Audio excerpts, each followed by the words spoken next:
comentar um outro negócio, tá? Aparentemente sai pesquisa presidencial amanhã, tá? Não sei os resultados, mas eu queria conversar sobre isso, tá? Não, eu tenho que ser muito cuidadoso, eu tô numa live do Movimento Brasil Livre, mas as pessoas sabem que eu sou, por hora, pré-candidato à presidência da República, e sou. Portanto, estou nas pesquisas.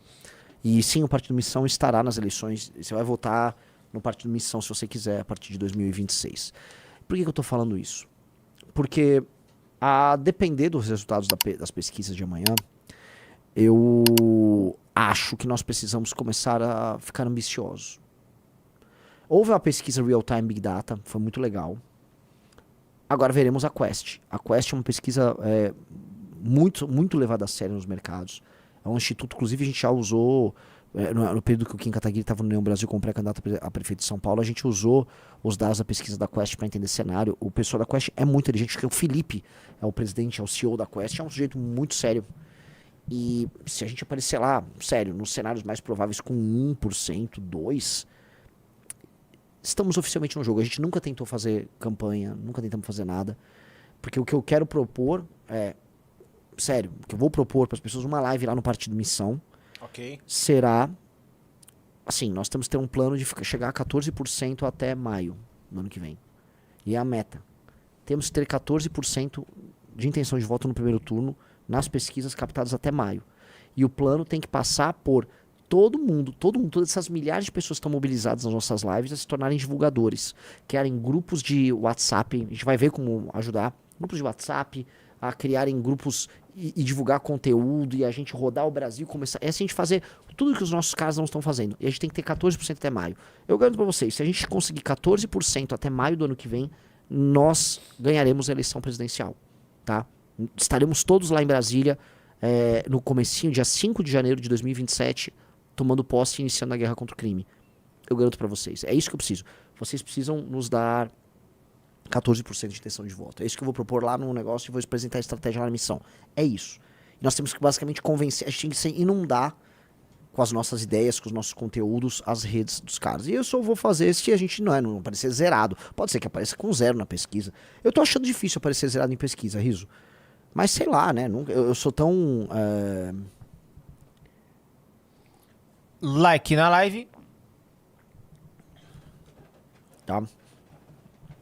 Um cara falou 14 é pouco, tem que ser 20. Não, cara, 14 a gente... 14 significa que a gente tá assim, ó. E se tiver assim, aí busca rapidinho o provável candidato do Centrão, que é o Tarcísio. Mas a gente busca o Tarcísio e aí esquece. Aí deixa lá em setembro. Em setembro tem TV, tem debate. A gente bota pra torar e não tem Tarcísio. A gente vai pegar o Lula no segundo turno e nós vamos moer o Lula no segundo turno. O Lula... Eu vou poder falar de novo, porque eu só tive com o Lula uma vez na minha vida, que foi... dá até pouco riso procurar a data, tá? Eu procuro a data final do Campeonato Brasileiro de 1989. Essa é a data que eu tive com o Lula. Eu estive cara a cara com o Lula, eu tinha 5 anos de idade e eu mandei o Lula tomar naquele lugar. E falei isso na cara dele. E agora eu vou poder fazer isso de novo, né? 16 de dezembro. 16 de dezembro de 1989, tá? No estádio do Morumbi eu falei isso na cara dele. Tá, mas você lembra a escalação do São Paulo lá no dia? Hã? Lembra a escalação do São Paulo no dia? Olha, eu não lembro a escalação do São Paulo. Não tinha o Tele Santana ainda nesse time, tá? Só pra ficar claro. Alguns jogadores que tinham... O goleiro do São Paulo provavelmente era o Gilmar. Certo. O Raí já tava no time. Certo.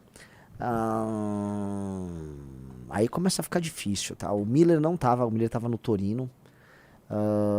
Certo. O Leonardo tava? Como lateral esquerdo, ou ele tava no Flamengo? Não estava. Não estava, né? Realmente não vou conseguir lembrar de... Assim, jogadores clássicos do São Paulo que estão ali. Tem algum jogador clássico? Tem. Tem mais um que eu lembro, mas eu também não sou de nomes, assim.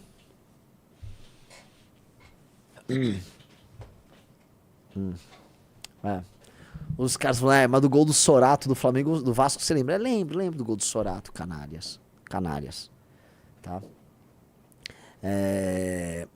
Enfim, né? O Palinha não tava, não. Imagina. Não. Não, nada a ver. Bom, prosseguindo aqui, senão eu vou acabar estragando aqui a nossa live, tá? Vamos lá. 14% em maio a gente ganha a eleição. A gente precisa acelerar. Vamos acelerar para buscar os 14% em maio. É isso que eu acho. E a gente tem que apresentar um plano. Eu quero apresentar numa live da missão para vocês, tá? Se a gente fizer isso, e depende basicamente da nossa militância. Se a gente fizer isso, nós ganhamos a eleição. É isso. Aí eu não tô com uma vibe de tipo, sei lá, vamos disputar porque é importante pra gente fazer deputados. Lógico que é importante a gente fazer deputados. Eu quero ganhar, caramba. Eu quero declarar guerra ao crime. Eu quero decretar, assim, guerra contra o crime organizado. E mais, nós seremos a única candidatura que significará um plebiscito. E qual o plebiscito? O plebiscito é muito claro, não é sobre as outras coisas. Você quer uma guerra contra o crime organizado? Você vai votar num candidato. Se você não quer a guerra, você vota em todos os outros. É isso. Se você quer uma guerra contra o crime organizado, você vai votar nesse aqui. Se você não quer uma guerra, você vota nos outros. É simples, né? É um plebiscito sobre querer ou não uma guerra. Esse candidato, se ganhar, todo mundo sabe o que ele vai fazer. É o primeiro candidato que não vai mentir e vai falar as coisas boas e ruins. Quando eu falo ruins, é as coisas amargas que serão feitas aqui no Brasil.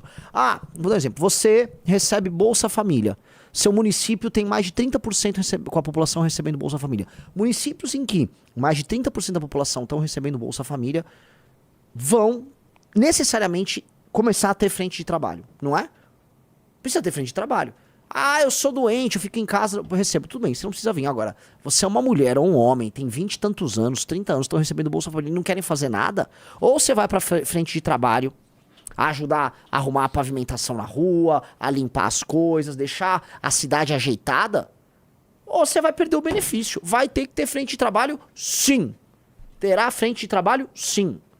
Então, todo município que tem um monte de gente no Bolsa Família, a gente vai estabelecer o critério para um frente de trabalho.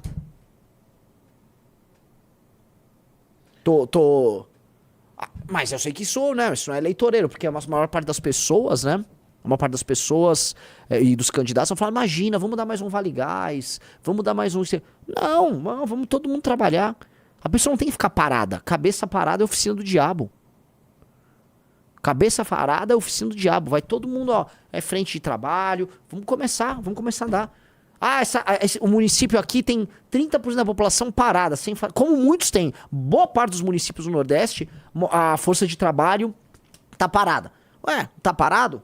Vamos separar uma área, vamos botar pra plantar, vamos pegar o programa Leve Postos que a gente fez, vamos colocar a plantação, vamos botar todo mundo pra plantar, fica com a produção, cria a cooperativa, vamos todo mundo trabalhar, não vai ficar parado não. Que isso? Vai ficar parado? País de gente parada?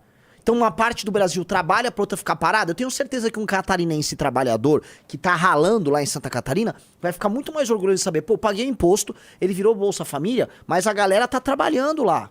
O que não dá pra você dar pra uma galera não fazer nada. Não dá. E aí, algum concorrente, vocês acham que não fala isso? Nenhum vai falar. Agora alguém vai precisar falar isso. Mas não é popular.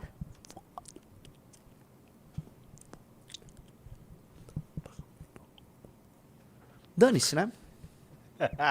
Saiu um pouquinho na live, mas tudo bem. Saiu um pouquinho na live, mas tudo bem. Não saiu, não. Saiu. Como? Entendeu? Vamos fundir esse monte de município inútil? Imagina o seguinte, vamos fazer desaparecer, Riso. Sei lá, vamos contar aí que a gente faz a fusão de pelo menos 1.500 municípios. Porra. Multiplica por 10 aí, pelo menos, o número de vereadores.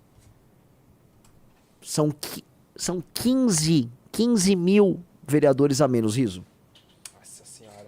Bota aí que a média de salário por vereador vai ser 5 pau. Não tô contando assessores.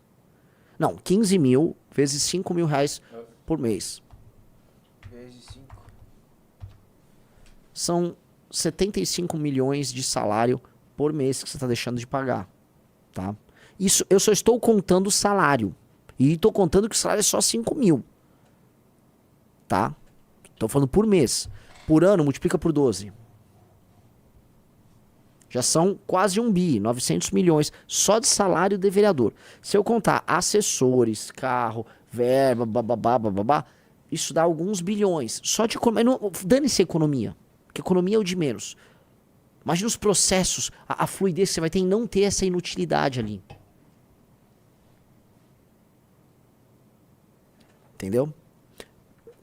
vamos fundir município. Mas fundir município. Vamos, vocês já viram? Vamos ter que ter uma lei de responsabilidade gerencial. O que é lei de responsabilidade gerencial? Fazer gestão pública no Brasil não pode ser assim. Ah, eu tenho uma ideia. Não é assim, me ter uma ideia. Você tem... Ó, eu virei prefeito de Ananindeua, no Pará. Virei prefeito de Ananindeua. Em Ananindeua, vamos supor que tenha 15% de cobertura de esgoto. De acordo com o plano de metas, você não pode entregar o seu mandato com 15% de cobertura de esgoto. Você vai ter que aumentar, um mínimo. Senão você não está fazendo gestão pública. Ah, você está em tal posição no IDEB ou no SAEB, né, com tais notas, você vai ter que subir para tanto, tem um mínimo exigido. Se você vira prefeito e você não sobe o básico, você tem que perder o mandato sem ficar inelegível. Não pode ser que o Arthur fique inelegível porque gravou um áudio e um prefeito que não consegue dar cobertura de esgoto se reeleja, porque ele vai lá e faz um show do Wesley Safadão. O cara pode fazer o show do Wesley Safadão que for. Se ele não conseguir colocar esgoto, ele não pode concorrer à eleição, ele perde os direitos políticos. Capite? Capite? É isso. Tô errado, Riso? Não. Porque aí, outra coisa, ele só fica liberado pra fazer show do Safadão se tiver os indicadores. Ah, quer receber emenda, quer fazer show, quer fazer São João. Isso é muito comum no Nordeste. Indicador. Não bateu o indicador, não vai fazer nada. Ah, aí, né? Aí você morre de medo, né?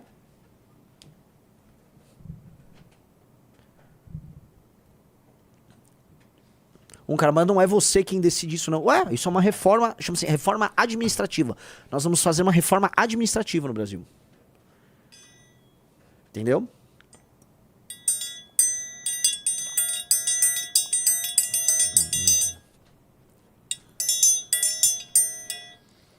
É a Bahia, é a Bahia, porra.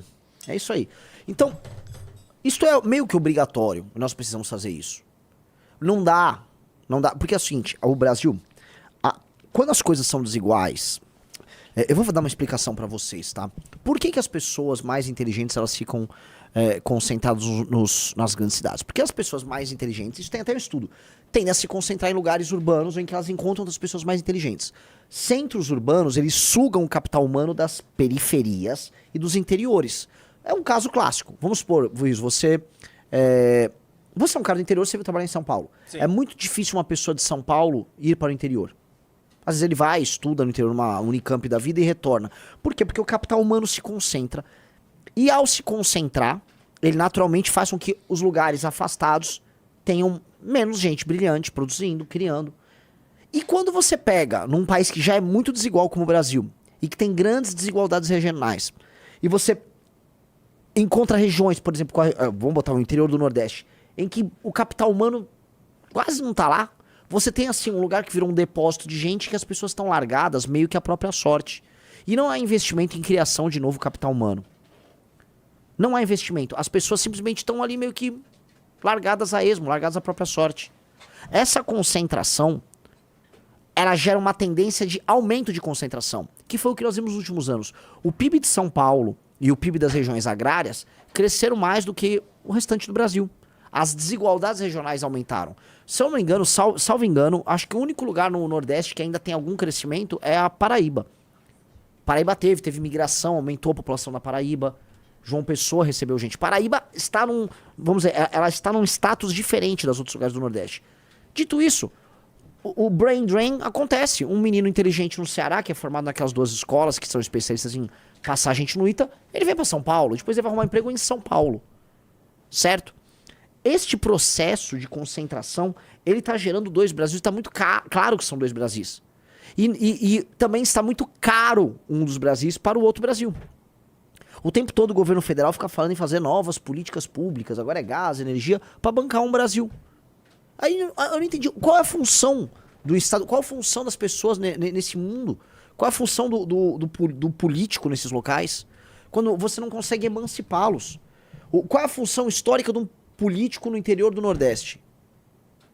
É cuidar de gente. Não é cuidar de gente. Você cuida de bicho.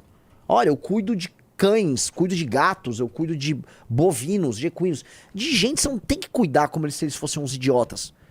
Você tem que emancipar. Aquelas pessoas têm que ser treinadas. Você tem que criar ambientes para que cérebro chegue lá, pessoas lá também se destaquem e você cria ecossistemas de trabalho. Você tem que criar isso.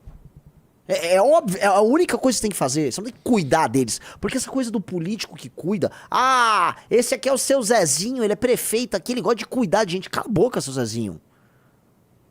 Papinho de vou cuidar, não vai cuidar de nada. A gente tem que emancipar. Essas pessoas têm que ser emancipadas. E a gente tá, o Estado brasileiro está trabalhando no sentido de, não é que de impedir a emancipação. Ele está criando todo um aparato de cuidado de gente. A gente tem basicamente, pessoas que são cada vez menos produtivas, vivendo uma improdutividade atroz, e aí toda uma máquina burocrática criada para cuidar delas. Então você quer um botijão de gás? Toma. Agora eu vou criar uma distribuição de energia elétrica. Imagina você criar um sistema de distribuição mesmo, de cabos, fios de energia elétrica, antenas e tal, para levar energia elétrica para alguém que não vai pagar energia elétrica, porque ela não consegue produzir. É uma massa, uma quantidade de trabalho, de dinheiro, de investimento inútil sendo gerado. Essas pessoas têm que ser produtivas e emancipadas. Só que o Estado brasileiro, o sistema de incentivos do Estado brasileiro, está nos levando para um colapso insano que faz com que estas pessoas elas se tornem um objeto de tutela e um aparato estatal, vamos dizer, vive, ganha e cresce baseado nisso. Definitivamente esse Brasil deu errado. A gente tem que brecar esse Brasil. O Ítalo Argentini falou, a questão é, o judiciário vai deixar realizar todas essas coisas? Vai precisar, vai ter que deixar. O judiciário, inclusive, é parte do problema. Ele vai ter que deixar. Ele vai ter que deixar. Tudo que a gente está propondo aqui não é ilegal, não é sequer inconstitucional. Tudo que a gente está propondo aqui é o básico. É o básico. Política de metas. Por quê? Porque a gente tem que fazer uma revisão agora da Constituição de 88. Veja, em 2028, sejamos bem honestos, em 2028 a Constituição vai fazer 40 anos.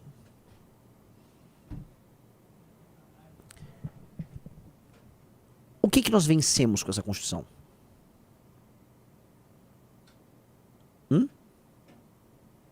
Quais foram as grandes vitórias que a gente teve com essa Constituição? Vai ter que fazer uma revisão. O próximo presidente da República, que vai tomar posse em 27, vai olhar 40 anos de Constituição. O que funciona e o que não funciona? Definitivamente não houve emancipação dos pequenos municípios. Definitivamente foi criado um aparato burocrático que não funcionou. Então, se você olhar e fizer uma revisão crítica da Constituição de 88, o Estado fracassou. O modelo dela fracassou. Então a gente vai ter que alterá-la profundamente ou jogar ela fora, porque essa Constituição não serve. Então, é o momento da revisão. Agora vai ser o grande momento de rever a Constituição. De olhar pra todo mundo, especialmente das gerações mais novas, e falar, cara, são 40 anos. Os veiotes lá, não é nem boomer, a galera da geração silenciosa e os boomers que promulgaram a Constituição de 88, que por mais que ela foi majoritariamente tocada por gente da geração silenciosa, ela tem o espírito da geração boomer.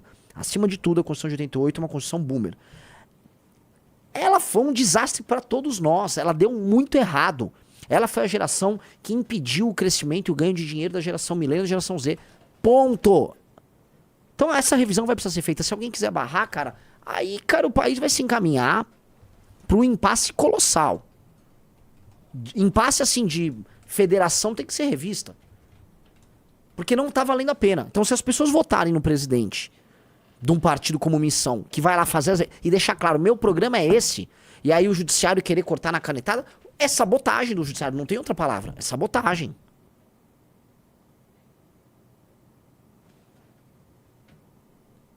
Entendeu? Sabotagem pura e simples. Estamos com quantas pessoas aqui? 5.300 no vermelho, 3.800 no Renan. Então estamos com 9.100 pessoas, buscando as 10.000 pessoas aqui. Tá? Pessoal, like na live, muito importante que deixe seu like na live. O Renan falou agora há pouco de 14% até maio. Eu queria pedir uma coisa. Entrem no WhatsApp do Renan. É importante que vocês estejam no WhatsApp também. Seguir o Renan em todas as redes sociais. Mas o WhatsApp é onde eu mando todos os vídeos dele para vocês espalharem pelo WhatsApp, mandarem nos grupos de família, de futebol, de amigos, enfim. É muito importante. RenanSantosMBL.com já vai direcionar para o WhatsApp. Se inscreva no canal dele lá. Acompanhem tudo, compartilhem os materiais, é isso. Vamos lá, só pra não falar que eu não entro nesses assuntos, um cara mandou assim, o Arthur disse que quem anda com o prefeito de Sorocaba é picareta igual a ele, pastorzinho Miguel. O Ítalo por diversas vezes manifestou apoio ao prefeito Manga. Ele faria isso por desconhecimento? Ítalo, que ele tá falando, é o nosso vereador, o Ítalo Moreira, o vereador de Sorocaba, o segundo vereador mais votado de Sorocaba, faz um trabalho brilhante, não só propositivo, mas de fiscalização. É um cara que eu tenho orgulho de ser do grupo político dele. Agora, do ponto de vista da comunicação, o Ítalo falhou. O Ítalo falhou. Óbvio que falhou. O Ítalo tinha que ter batido mais no cara. É aquelas coisas que eu falo assim, você não tem que ter uma opinião sobre isso. Ninguém tem que ter uma opinião alternativa sobre o que nós dissemos sobre o Manga, porque o Manga tá na cara que é picareta. O Manga é picareta. O Manga é picareta. O Ítalo fez as denúncias, a boa parte das denúncias que estão andando contra o Manga foram denúncias que ele protocolou. Ele fez protocolos de 2021 a 2025, um monte, plum, fiscalização. Todo o trabalho de fiscalização foi ele que fez. Mais do que qualquer um ali. Agora faltou vocalizar mais. Faltou. Nitidamente faltou. Faltou mesmo. E a gente fica nessa situação. Mas assim, né? Aquela coisa. Era meio óbvio, né? Era meio óbvio. Então você tá. O MM01862. Você tá certo em cobrar. Você tá certo em cobrar. Entendeu? Porque na prática, cara, é aquela lei da mulher de César, né? Ser do MBL ou ser da missão não é fácil. Não é fácil. Entendeu? Definitivamente. Prosseguindo aqui, né? Então, esse tipo de proposta que a gente tá falando são coisas, vamos dizer, estruturantes para mudar o Brasil. E eu acho que a gente tem que tomar uma decisão. Isso eu falo para vocês, galera. A gente tem que tomar uma decisão de mudar o Brasil. Assim, nós queremos o quê? Um Brasil que vai mudando aos poucos? Esquece. Não dá pra você enfrentar um Vietnã que tá mudando rápido. Não dá pra enfrentar uma Índia que tá mudando rápido. Não dá pra enfrentar a Argentina que tá mudando rápido. Não dá pra enfrentar... Eu não tô nem contando China e Estados Unidos. Tá? Não dá pra enfrentar... Sério, o Quirguistão que tá mudando rápido. Não dá pra enfrentar Singapura. Não dá pra enfrentar a Coreia do Sul. A lista é gigante. Não dá pra enfrentar Botsuana. Não dá pra enfrentar a Polônia. Só pra avisar um negócio, tá? A Polônia seguiu todo o contrário do receituário de esquerda na Europa. Proibiu imigrante, nacionalista, fez um trabalho bom em ter seus serviços estratégicos para geração de produtividade de internet, a infra mesmo. E ela vai passar a renda per capita da Inglaterra, que adotou todo o receituário de esquerda, né? A Inglaterra, você é da Somália, venha pra cá estuprar as crianças aqui, é uma grande ideia. Né? A Inglaterra adotou esse caminho e adivinha, tá uma desgraça. A Polônia vai ultrapassar a renda per capita da Inglaterra. A Polônia, que é um lugar paupérrimo oriundo da cortina de ferro. Só pra lembrar, tá? Várias das nações do leste europeu, as antigas nações da cortina de ferro, tá? Turquia. Um aviso, se o Irã para com o lance da bomba atômica, se o Irã se tiram as sanções sobre o Irã e ele se reinsere nas cadeias globais, o Irã dá um pau na gente. O Irã dá um pau, um chabulengada na gente, tá? É o Salvador, um outro exemplo. Ou seja, o Brasil, né, com sua política toda mitigada, né, para você dar um passo para frente, você tem que negociar com um Edinaldo, e é sempre isso. Para você fazer qualquer coisa na política, algum Edinaldo quer dinheiro. Que esse é o modelo. Vamos falar, o modelo da Constituição de 88 é um modelo, assim, criador de tantas amarras que pra qualquer coisa andar, algum sujeito com feições de Edinaldo precisa de que você dê dinheiro nele. Esse modelo tem que ser quebrado, não dá. E eu imagino, né, que, poxa, será que os caras do judiciário realmente querem... Eu tô falando do STF, será que eles realmente querem isso? Eu concordo com o Flávio Dino quando ele disse que ele quer acabar com o orçamento secreto. Espero que ele não queira acabar com o orçamento secreto só no governo do PT, porque é ruim pro PT. Eu adoraria. Flávio Dino, você quer se aliar? Eu quero acabar com o orçamento secreto. Isso é um absurdo, é uma excrescência o orçamento secreto. Vamos acabar com essa bagaça? Ou eles se dizem, né, liberalizantes, eles querem modernizar o Brasil, né? Dizem. Ué. Não é o que todo mundo quer? Vamos... Ah, não, mas esses aí são liberais. Não, eu quero critérios que... Vou dar um exemplo. Sei lá, o Partido Comunista Chinês usou pra melhorar as lideranças, né? Vai bem na província aqui e tal. Vamos melhorar nossas províncias. Siga o perfil de cortes oficial do MBL em todas as redes sociais.